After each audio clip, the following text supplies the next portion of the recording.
So you're in pain, right? You're like, man, I'm in pain, man, I'm suffering, and I feel like crap, right? This is happening to me. Why is this happening to me? But what you have to look at it is like all that pain is actually a huge blessing. Um, I fear for someone who actually doesn't have that fire or that pain is what I call it. What happens is like most people who are in that pain are trying to fill it with something else. Let's say you do get that thing, right? Whether it's like the money or the woman or whatever, right? It's almost like God's doing you a favor because he's not if he gives you that thing also has a timeline, like it has a deadline. And I think people don't understand that and they want to depend on these things to give them comfort, and sometimes that thing that you're looking for to give you comfort is actually not good for you because it will keep you from succeeding. It's like if a sheep is like being herded and all of a sudden like it gets what it wants at the beginning, it's not going to go down there, and what's down there is probably better for it, you know what I'm saying? And so you kind of look at it like this push, right? It's like, oh, when you start comparing yourself to people and you're like, oh, why do they have this and I don't, or that and that, it's like, don't do that. Your story is different. Your journey is different. Maybe it's written for you, maybe it's not, but ultimately, especially as men, we just need to kind of understand that this pain is rocket fuel. And so if you go ahead and go start watching porn, you're pushing out that rocket fuel. If you go ahead and just like start dating chicks and start sleeping around chicks, you're getting rid of that rocket fuel. If you're like have some free time at home and you're just like, well, I'm gonna just text people and see who's available to go hang out. Again, you're getting rid of that rocket fuel because all that energy should be going towards something that you want to do. It move you one step closer because in the long run, that's what's better for you. In the short term gain, like going to that party, like it's 4th of July today. I was invited to something, a barbecue at my friend's house, and I might stop by, but I prioritize this. I prioritize this because this is something that I told myself I was gonna do. You know what I'm saying? So I think about it like Allah is like this phone charger, right? Astaghfirullah. But Allah is like this phone charger, right?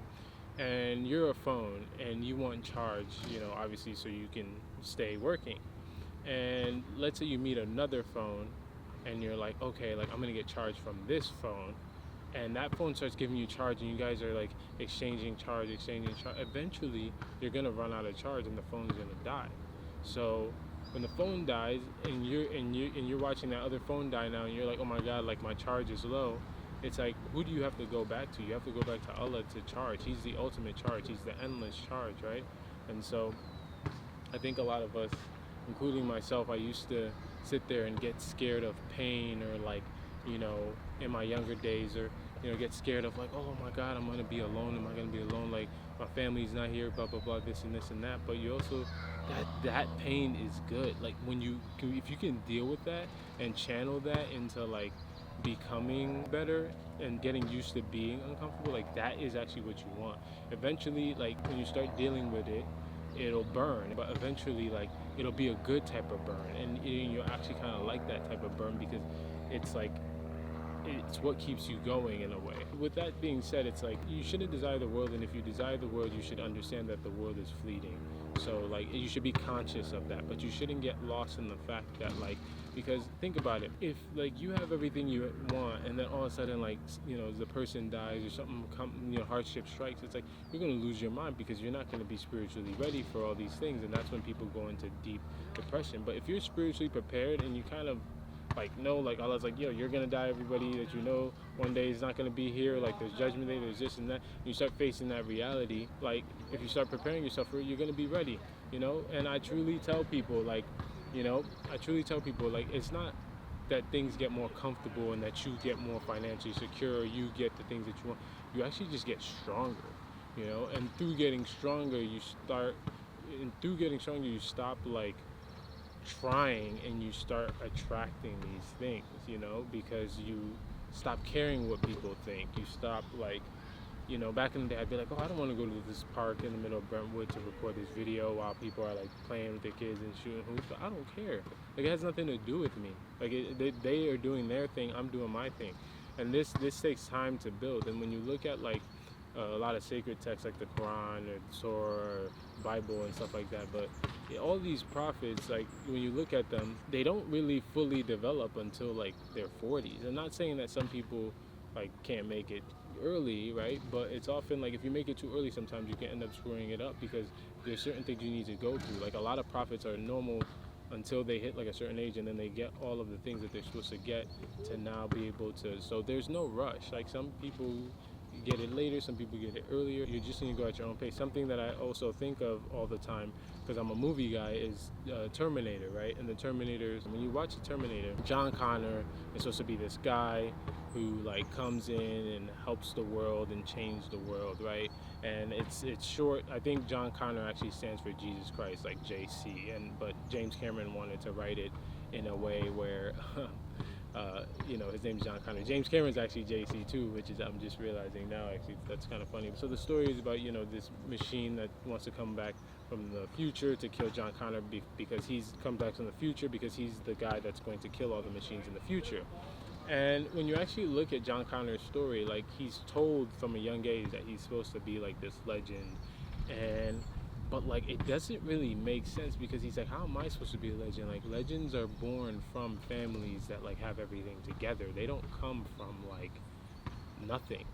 But like that's not true historically. And not saying that we should all be striving to be legends. I'm just saying greatness comes from anywhere. Like even I was hearing something about the Arab nation, and before Islam came to the Arab world, like it was very unknown and obscure. That's why the language is so authentic and hasn't been tampered with, because they were left alone. There was nobody knew about oil being there, nobody knew about anything being there. So they were actually just kind of like, before that they were actually just like doing their own thing, right? But now look, when the Quran dropped on them, all of a sudden like all these things kind of came through there. And so, you know, with John Connor thinking like, oh, you know, I'm a nobody, you know, my mom says I'm supposed to be this huge legend, but like look at me, like she's crazy, she's in jail, I'm like this like rebel on the street, you know, just like trying to make ends meet, like I have foster parents, you know what I'm saying? Like I can't be that thing, you know.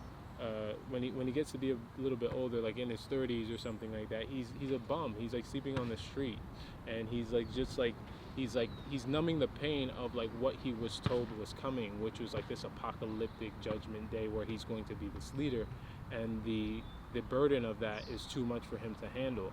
And so he essentially is like not trying to believe that, or he's like talked himself, like he's even talked himself into the fact that it's not going to happen anymore. And so he's like just going from town to town, and he's homeless, and he's not really making, you know, he's just having a hard life, right?